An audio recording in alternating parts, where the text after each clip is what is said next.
उस दिन हमने काव्य की परिभाषाएं देखी थी। उसमें आपने देखा था कि कवि की भावनाओं का उत्कृष्ट प्रकटीकरण जो होता है वो काव्य होता है। लेकिन काव्य ऐसे अचानक बन जाने वाली वस्तु नहीं है। उसके कुछ कारण होते हैं, कुछ हेतु होते हैं। उसके विषय में आज हम चर्चा करेंगे। उसे कहते हैं काव्य के हेतु। काव्य के हेतु।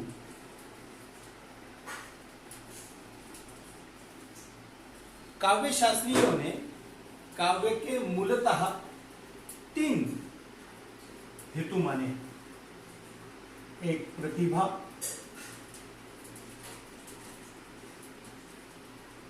दूसरा व्युत्पत्ति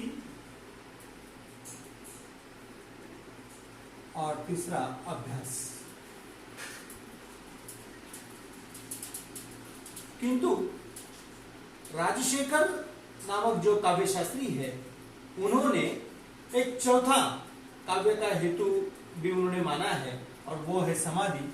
उसका भी हम अध्ययन कर लेते हैं।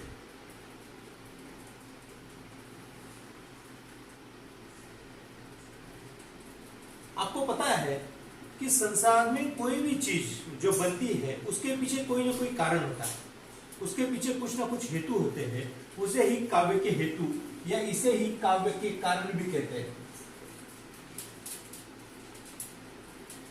इसमें सबसे महत्वपूर्ण जो है वो है प्रतिभा। प्रतिभा हर मनुष्य को जन्मजात मिली हुई एक ईश्वरीय देन है। आप उसे प्राकृतिक देन भी कह सकते हैं। तो ये प्राकृतिक देन है, सभी इंसानों में समान होती है। लेकिन मनुष्य जिस घर में जन्मता है, जिस परिवार में जन्मता है, जिस माहौल में वह रहता है, वहां के संस्कार उस पर आते जाते हैं और उसकी प्रतिभा जो है वो निखरती जाती है। उसकी प्रतिभा निखरती है और ये जो प्रतिभा है इसको हमारे काव्य शास्त्र में एक शक्ति के रूप में माना है। एक प्राकृतिक शक्ति जो मनुष्य को जन्मजात मिली। और ये क्या करती है प्रतिभा? प्रतिभा नवनवीन जो उद्भावना है, नवनवीन उद्भावना को प्रेरणा देने वाली जो शक्ति होती है उसे प्रतिभा कहते हैं। आप इस बात को ठीक से समझिए कि हर मनुष्य को एक जैसी वो प्रतिभा मिली है जन्मतः। उसमें जिस तरह के संस्कार होते हैं उस संस्कारों के अनुरूप क्या है कि उसकी प्रतिभा निखरती जाती है और फिर वो आगे चल के उसके मन में ये बीज निर्माण होता है कि वह साहित्य लिखे, अपने भावनाओं का प्रकटीकरण करे। उसे प्रतिभा कहते हैं। इसलिए इसे काव्य के कारणों में बीज के रूप में इसको माना गया। ये बीज है, इसके बाद ही कविता का निर्माण किया जा सकता है, काव्य की निर्मिति होती है। दूसरा है व्युत्पत्ति। व्युत्पत्ति का अर्थ है ज्ञान। मनुष्य जब जन्मता है तो वो एक माटी का पुतला जैसा है, एक माटी का एक घड़ा है। उसे जिस तरह का आकार दिया जाएगा उस तरह से उस पर संस्कार किए जाएंगे, उस तरह का ज्ञान उस पर बढ़ता जाता है। मनुष्य आसपास हर चीज देखता है, उन चीजों के नाम वो याद रखता है, रिश्ते नाते याद रखता है। उसी तरह से साहित्यिक बातें भी वो याद करता है और वो याद की हुई बातें वो उसको काम आती है। उदाहरण के रूप में जैसे हिमालय। अब हिमालय क्या है तो वो टेलीविजन में देखेगा, पुस्तक में देखेगा कि ये बर्फाच्छादित एक पहाड़ है और वो उसको ज्ञान हो गया।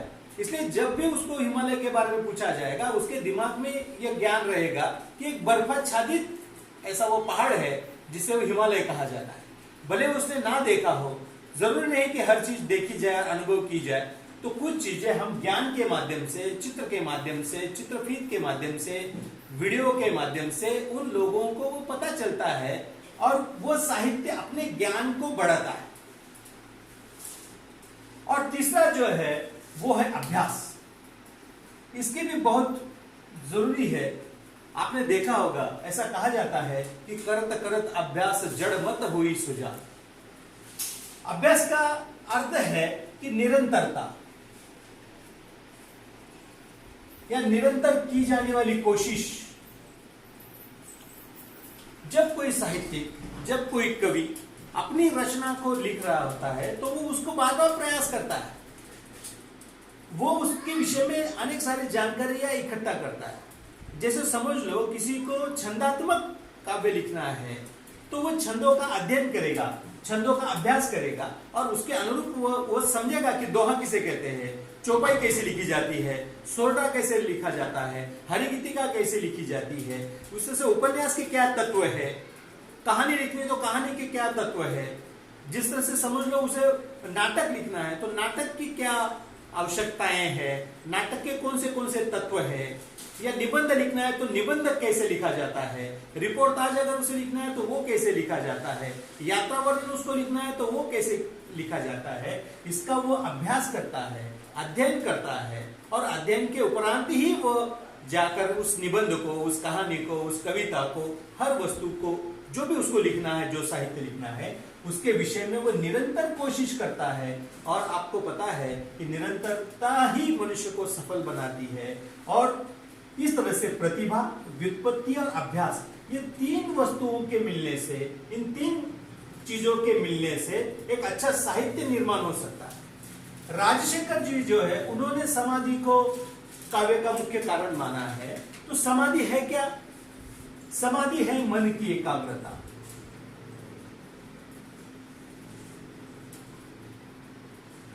आपको पता है कि मनुष्य का मन चंचल होता है, उस मन की एकाग्रता आए बगैर मनुष्य अच्छा साहित्य नहीं लिख सकता, ऐसा उनका मानना है। इसलिए उन्होंने समाधि को काव्य का मुख्य हेतु माना है। वो कहते हैं कि जब मनुष्य कोई ज्ञान अर्जित करता है, उसकी प्रतिभा निखर रही है, उसकी प्रतिभा ने बीज बो दिया है, उसके ज्ञान ने उसको ज्ञान जो है वो उसको दिखा दिया है, उसका अभ्यास जो है वो बता रहा है कि इसे अब ठीक तरह से लिखा जा सकता है, उस वक्त उसकी मन की एकाग्रता की बहुत आवश्यकता है। और उस मन की एकाग्रता ये आत्मीय है और अभ्यास जो है ये बाहरी है।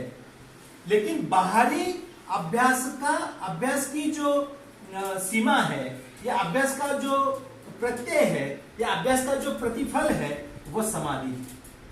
और इसीलिए हमारे सभी काव्य शास्त्रियों ने अंततः इन चारों तत्वों को काव्य के हेतु के रूप में मान्यता दी है।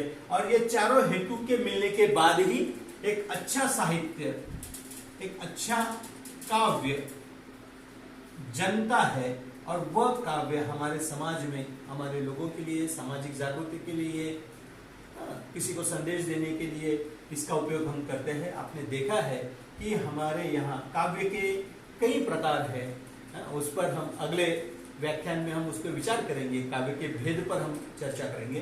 फिलहाल आप इसको ठीक से और एक दो बार पढ़िए, किताबों में आप इसको देखिए, आपकी कई सारी जो संकल्पनाएं जो होगी वो क्लियर होगी। अगर कुछ अड़चने हैं तो आपको अगले आने वाले जो विद्वान होंगे वो और आपको इसके मार्गदर्शन करेंगे, वो आपके अड़चनों को अवश्य इसको इसमें आपकी अड़चनों को दूर करेंगे। ठीक है, धन्यवाद।